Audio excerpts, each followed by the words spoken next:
Bom, aí aqui no finalzinho, aqui no rodapé da página, está falando sobre o texto da quarta capa, certo?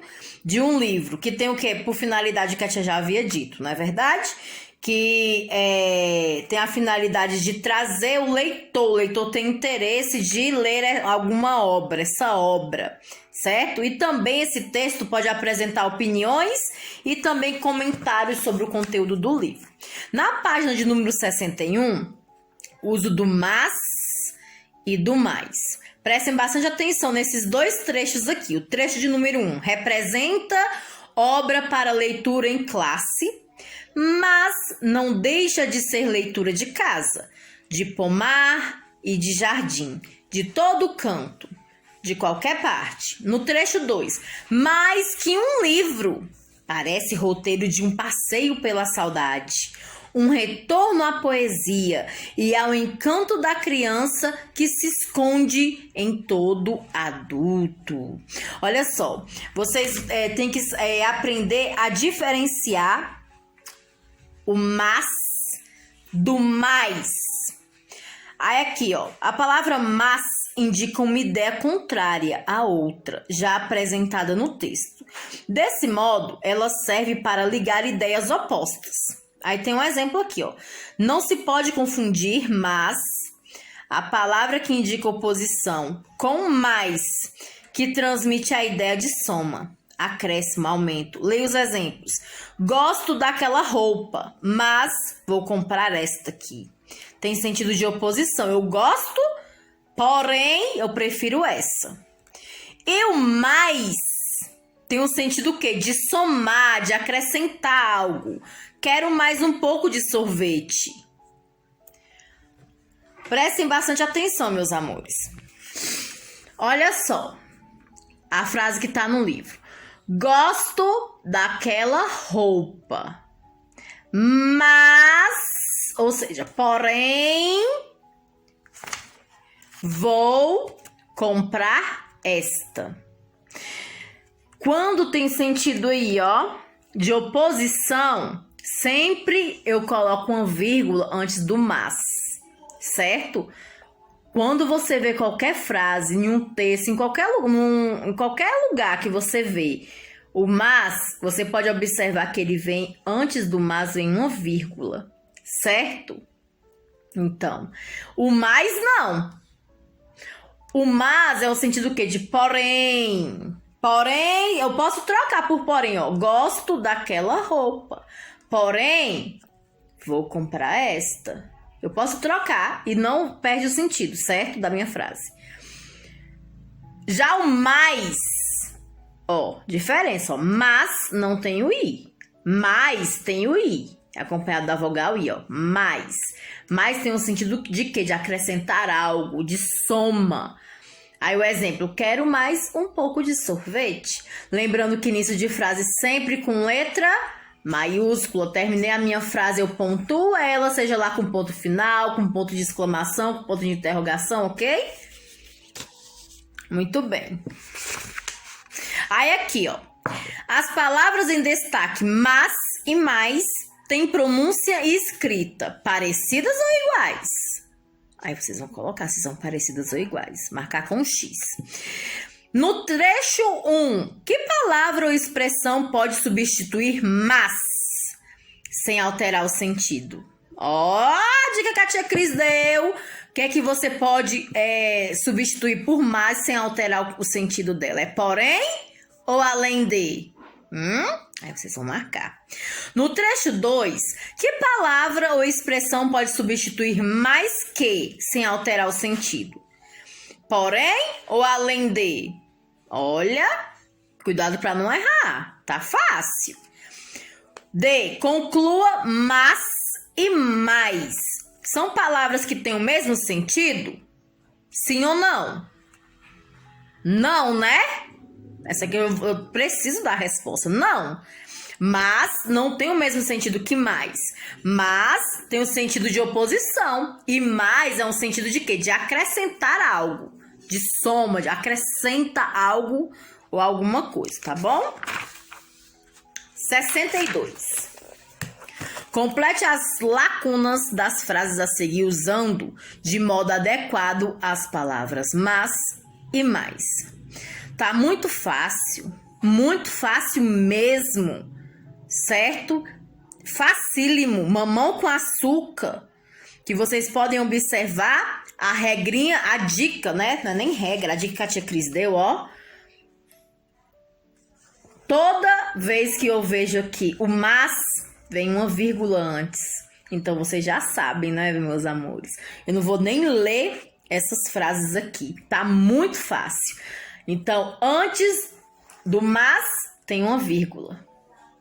Certo? Essa é a dica que eu dou pra vocês. 3. Agora o trecho de uma notícia sobre folhetos de cordel. A mesma coisa, vocês vão colocar mas ou mais aí, certo? Nessa frase. Qual é a palavra que completa esse parágrafo? Mas ou mais? Aí vocês vão marcar com X.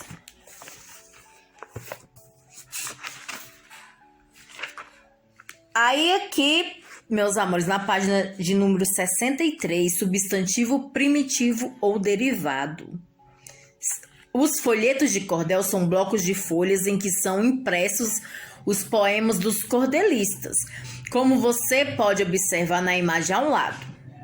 Folheto é um substantivo derivado de outra palavra. Folha. Folha mais eto. Certo? Aí ficou uma palavrinha o quê? Folheto. A terminação eto acrescentada à palavra folha tem sentido diminutivo, pois o folheto é uma publicação pequena, tem entre 5 e 48 páginas, com 15 centímetros de altura e 21 centímetros de comprimento. Aí aqui está. Acrescente as palavras da primeira coluna às terminações eta ou eto e escreva as novas palavras. Livro com a terminação eto vai ficar o quê? Livreto. Sala com a terminação eta vai ficar o quê? Aí vocês vão colocar. Poema com a terminação eto vai ficar o quê? Aí vocês vão escrever. Mala com a terminação eta vai ficar o quê? Vocês vão escrever. Substantivos primitivos corda e derivados de corda. Cordel, cordinha e cordão. São primitivos os substantivos que não derivam de outros. São substantivos derivados, aqueles que derivam de outros. Então, os primitivos, eles não derivam de outros. Certo? Corda. Corda não deriva de nada. Certo? Mas já os derivados, eles precisam ser derivados de outro. O exemplo está aqui. Corda. Para me formar outras palavras, quando eu pego a palavra corda, que eu vou colocar ela no diminutivo ou no aumentativo, ou vou formar outra palavra sem ser diminutivo ou aumentativo. Então, ela vai o quê? Ficar derivada, certo? Vai ser um substantivo que é derivado, porque eu formei outra palavra com aquele meu substantivo, certo? Com aquele meu substantivo primitivo. Certo? Ó, aqui tem vários modelos de palavras primitivas. Livro, sala, poema, mala e corda. São substantivos, certo?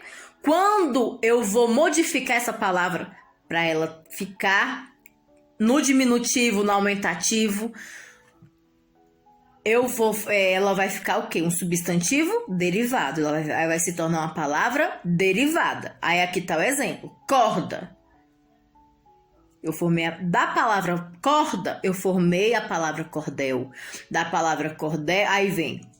Cordel é o quê? Um substantivo derivado, porque eu peguei da palavra corda, certo? Eu peguei da minha palavra primitiva, eu formei cordel. Agora eu vou pro diminutivo. Cordinha. Corda, cordinha. E agora eu vou pro meu aumentativo. Cordão. Corda, cordão, certo? Então, primitivo, ela não deriva de nada. Ela não precisa, essa palavra não deriva de nenhuma outra palavra, certo? Ela é aquela palavra única e acabou. Já os derivados são palavras que são formadas daquela palavra ali, como esse exemplo aqui, certo?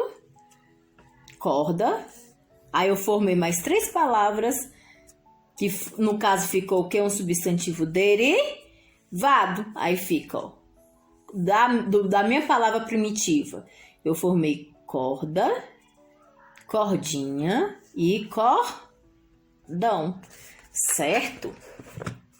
Então, meus amores, terminamos.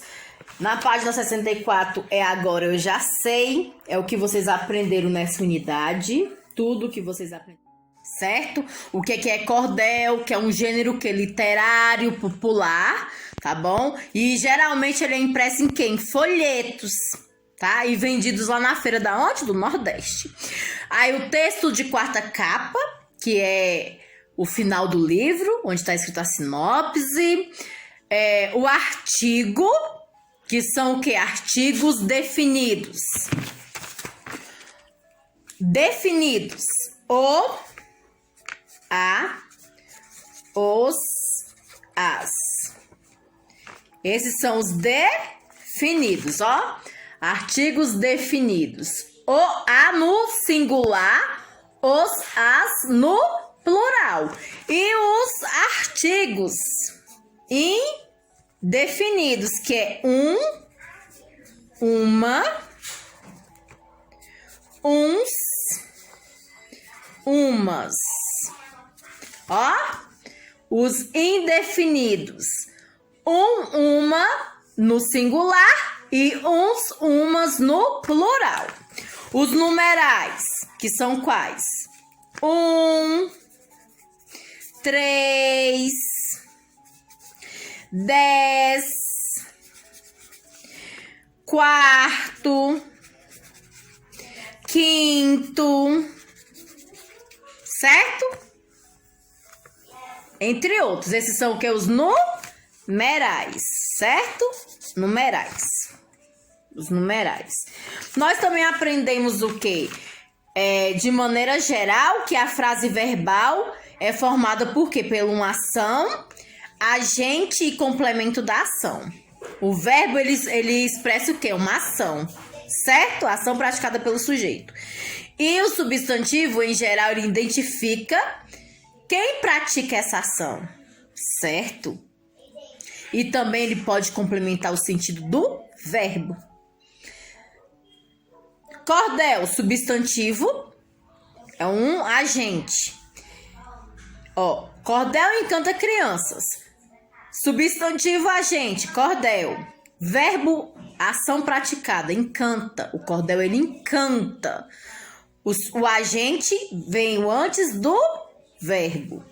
E o substantivo, que é o complemento, certo? É que vem depois. Crianças, então, cordel, substantivo, agente. Então, encanta, um verbo, que é a ação praticada, né? O verbo. Crianças é um complemento. Então, o substantivo, ele age como agente e também age como complemento do verbo, certo? Dentro de uma frase. Aqui, o substantivo cordel, ele tá agindo como um agente do verbo, certo? E o substantivo crianças é o complemento, tá agindo como complemento do verbo. Ó, o verbo encanta, certo? Que é a ação praticada pelo sujeito, correto? Então, o verbo, o que vem antes do verbo é o agente, substantivo agente. E o que vem depois do verbo é o substantivo que age como complemento desse verbo, correto? Muito bem. Também vimos as palavras mas e mais, que elas têm sentidos diferentes. O mas, ele age como oposição, certo? Expliquei tudo, mas ele não entendeu. Expliquei tudo, porém ele não entendeu. Eu consegui trocar o mas por porém e não alterou a minha frase, certo? E o mais, ele tem um sentido de quê? De soma, de acréscimo, de intensidade. Comprei mais um livro. Ou seja, tem mais um livro. Eu acrescentei mais um livro na minha coleção. Certo? Muito bem. E também substantivo primitivo, né? Que é aquele que não deriva de nenhuma palavra. Exemplo, pedra. Pedra não deriva de nenhuma palavra, certo? Muito bem. Mas já o substantivo derivado é aquele que, sim, ele deriva de outra palavra. Exemplo, pedreira. Olha só, pedreira vem de quê? De pedra, certo? Então, o substantivo derivado, ele deriva de outra palavra. Sempre ele vai derivar de outra palavra. Sendo como complemento ou sendo como substantivo diminutivo ou aumentativo. Ó, pedra, pedreira, pedrinha no diminutivo, tá bom? Então, meus amores, vocês sempre tem que lembrar isso. Primitivo, ele não deriva de nenhuma palavra, ele é aquela palavra e acabou, ponto final, certo? Mas já o derivado, ele vem de outra palavra, certo? Exemplo, casa, casinha, ou então casebre, ou então casarão, certo? Aqui no livro deu o exemplo de pedra. O derivado de pedra é o quê? Pedrinha, pedreira, e enfim. Então é isso, meus amores. Fiquem todos com a santa paz do nosso Senhor Jesus Cristo e até a nossa próxima aula. Terminamos aqui o nosso livro, né? Graças a Deus. Então, tchau. Fiquem todos com a santa paz do nosso Senhor e até a próxima. Tchau!